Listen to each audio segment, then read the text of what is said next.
अस्सलाम वालेकुम स्टूडेंट्स, मैं हूं आपका टीचर मुज़म्मिल हुसैन गुरेजा। आज हम स्टार्ट करेंगे FSc mathematics second year chapter number 3 exercise 3.6 है इंटीग्रेशन की। और नीचे मैंने अपना वेबसाइट का एड्रेस, ईमेल एड्रेस और व्हाट्सएप वाइबर नंबर दे दिया। अगर कोई प्रॉब्लम हो क्वेश्चन में तो आप मुझसे कॉन्टैक्ट कर सकते हैं। और जब आप मेरी ये वीडियोज़ देखें चैनल को सब्सक्राइब करें, वीडियोज़ को लाइक और शेयर करें। क्वेश्चन नंबर 2 स्टार्ट करेंगे इसका आज हम। उसका जो मैं दिया गया फंक्शन इंटीग्रेट करने के लिए वो है integral -1 to 2 x power 1/3 + 1 × dx।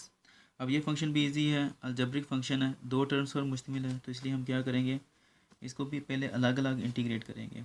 -1 to 1 ये इसकी लिमिट है, x पावर 1/3 × dx। उसके बाद क्या आएगा, प्लस इंटीग्रल -1 to 1 dx। अब इसको इंटीग्रेट करते हैं पहले, क्या आएगा, x की पावर 1/3 और +1 और इसी से डिवाइड, और लिमिट क्या आएगी -1 to 1। उसके बाद प्लस, अब 1 है, 1 का इंटीग्रल होता है x, लिमिट आएगी -1 to 1। अच्छा, पहले इसका सॉल्व करते हैं। x की पावर क्या आती है, 4/3, 3 × 1 4, और यहाँ पर भी 4/3, लिमिट -1 to 1, प्लस ये भी x की पावर -1 to 1 लिमिट जो आती है।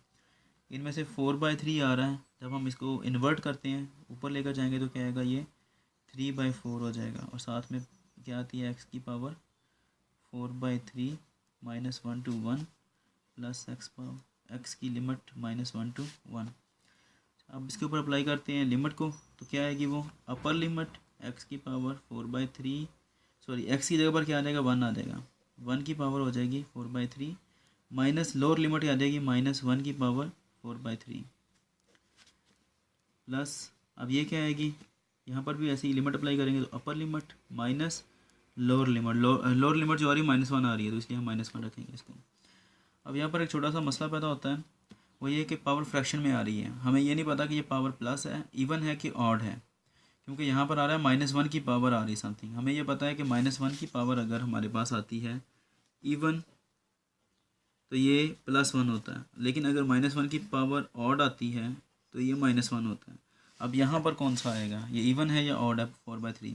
तो ये बात याद रखनी है कि 4/3 के अंदर हमने पहले देखना है कि जो हमारा न्यूमरेटर है, यानी कि ऊपर वाला हिस्सा बटे का है, अगर तो वो हमारा इवन है और नीचे वाला ऑड है, तो जो हमारी फ्रैक्शन आ रही है वो इवन है, यानी कि ये 4/3 है, ये है हमारे पास आ रहा है इवन ओवर ऑड।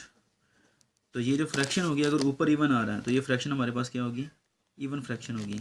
और अगर ये हमारे पास आ रहा है, ये भी इवन आ रहा हो, इवन ओवर इवन हो, तो फिर भी इवन होती है। लेकिन अगर ऑड ओवर इवन हो, यानी कि इस तरह हो 3/4, तो फिर हमारे पास जो फ्रैक्शन होती है वो ऑड फ्रैक्शन होती है, बात याद रखनी है आपने।